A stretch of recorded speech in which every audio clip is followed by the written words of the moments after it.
xildhibaanada asalkeedu yahay Soomaaliya oo laga soo doorto magaalada Minneapolis ee gobolka Minnesota ee dalka Mareykanka waa xildhibaan Ilhaan Cumar ayaa maanta weerar afka ah habeeraati aan gabasho lahayn waxa ku soo qaaday Senator Ron Paul.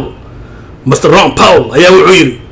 markii ugu horeysay Ilhaan Cumar ay timaado dalka Mareykanka waanu quudinay dhar ayaan u xirnay iskoolda u dirnay taa waxaa sii dheer annagoo ugu darnay ama basiinay lacagta ceerta ama loo yaqaan welfare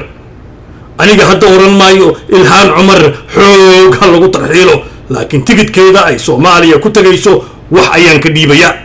say u soo aragto murugta iyo indhaxumada dalka Soomaaliya taalle 40 sano soo dhaafnay Soomaaliya kama jirin wax dawladda toddoba qabiil ayaa isku dagaalayay si ay xukunka dalkaasi u qabtaan haddana kama soo muuqdo wax wanaaga ama reyn laga fili karo Soomaaliya kama jirto ayuu yiri dastuur ilaalinaya xuquuqda bini'aadanka iyo midka shakhsigaba Soomaaliya male ayuu yiri waxa loo yaqaan capitalism ama suuqa xorta ah oo ganacsiga markay Soomaaliya ka soo noqoto xildhibaan Ilhaan Cumar ayuu yiri Mareykanka abaal weyn ay u heynaysaa wanaaga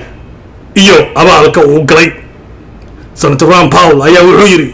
aniga waxaan aqaanaa dad asalkoodii ka soo jeedo ama qaxootinimo dalka Mareykanka ugu yimi wadamadii la isku oran jiray Soviet Union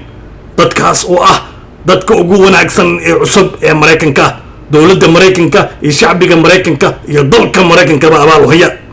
Ilhaan Cumar abaalka noocaas kama muuqdo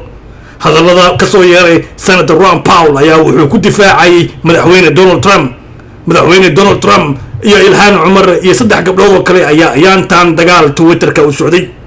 halkani waa Kabro TV please like and subscribe